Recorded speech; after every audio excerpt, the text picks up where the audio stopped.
Are you clean girl or messy girl aesthetic? Do you drink iced coffee or hot coffee? Were you on straight TikTok or alt TikTok in 2020? Let me know. The entirety of our friendship depends on it. Pick a side, and good luck ever changing your mind on it. Ever. Do you guys ever wonder why we stopped ever being complex individuals and just kind of became teams, categories, sides? When did it become a multiple choice quiz, have your identity, and not just like a journey that you find by yourself? And more importantly, why? Why are we taught to be divided before we even are taught to exist together? Let's talk about it.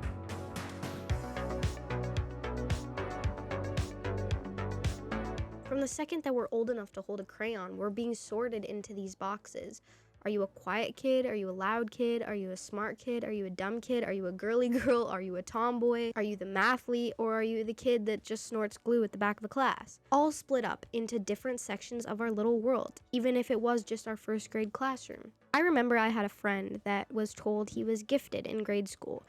Definitely wasn't me, but we were friends. And I remember he wore it like a badge, like a personality. But even being gifted came with its expectations. You had to be mature, you had to be the good kid. You couldn't just be a kid. No room to mess around or just be a kid. And then from middle school to high school, it gets more intense. From standardized tests to friend groups at lunch. Everything was designed to sort us into the smart ones, the cool ones, the weird ones. By the time I was in high school, I already believed that I was either something or nothing, no in between, no room to grow or find out who I was. Most of these roles, we didn't even pick them. They were just kind of assigned or slapped on there when you decided to hang out with your friends. And then came the internet, and suddenly identity wasn't just like a personal thing. It was a thing that you could share with the rest of the world.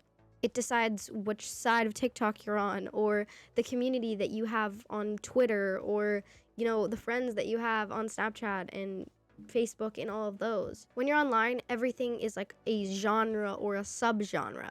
You can't just like music. You have to be indie grunge, coquette core, post-ironic Taylor Swift apologist. And I get it. We all want to belong somewhere. But for some weird reason, the internet doesn't reward balance. It rewards extremes.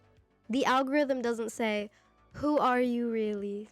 It says, pick a side, pick a side, pick a side, pick a side.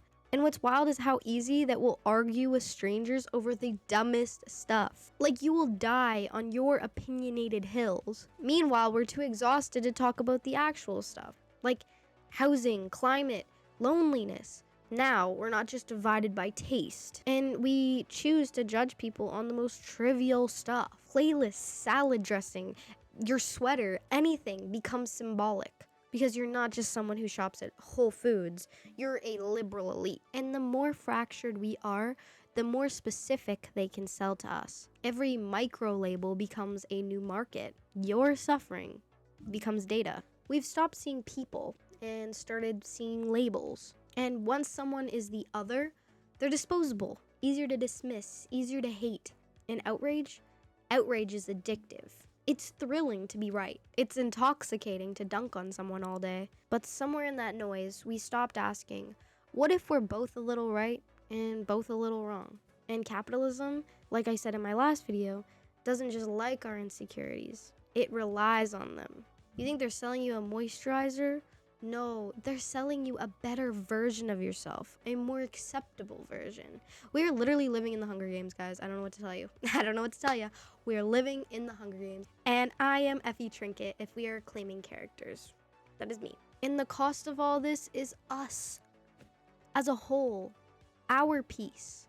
Together. When you're always trying to fit into a brand or a specific box, you're gonna forget who it is that you actually are. I spent my whole life trying to become the person that I thought I was supposed to be. The right aesthetic, the right voice, the right angles. But every time I performed that version of myself, I felt lonelier. Like I dived deeper into a lonely, depressing side of the internet.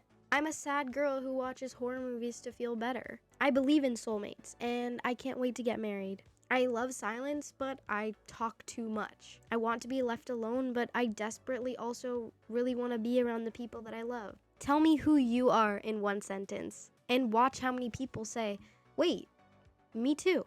What if we stopped trying to make sense and we just embrace the contradictions? What if we allowed ourselves to be complicated? Really, really complicated. Because that's who we are as humans. We are complex individuals who need a lot more than a tiny little box to fit into. Because when we're taught that our value comes from being legible, being understandable to others, we lose the parts of ourselves that are messy, confusing, scared. I lately am trying to create a new mantra as I am trying to separate my addiction to social media. I don't owe the world a perfect, polished identity. I'm not an aesthetic. I'm not a brand. I'm a person, and my story is still being written, and I'm allowed to change it up a bit every once in a while. The world doesn't need more curated personas. We have enough. It needs more realness, more grace, more people saying, I don't know who I am today, but you know what? I'm gonna figure it out. Because at the end of the day, being human is not about choosing teams. It's about choosing each other again and again and again. No more boxes, no more sides, just people. And if you didn't like today's video, well, I'm a Virgo and I'm always right, so I don't know what to tell you. Hi, I'm Isabella, and thank you for letting me rant and joining me today. If you liked today's video, you should hit that like button because it really helps me out. And guys, listen, I got my Mac back. My baby. I got her back. She's here. She's thriving. She's got a brand new screen. So she's killing it. So I love her. She's back. We're gonna be back with the editing again. Back to normal, proper, yes. Also, once again, commotion for the outfit, question mark. Hair is giving 80s. Is it giving 80s? I love the 80s so much, guys. I don't even know. I'm just an 80s girl, I think, in my past life. But yeah. Anyways, if you had fun this week, you should subscribe because I guarantee you'll have fun next week. Duh. Because I do post weekly every Monday. All right.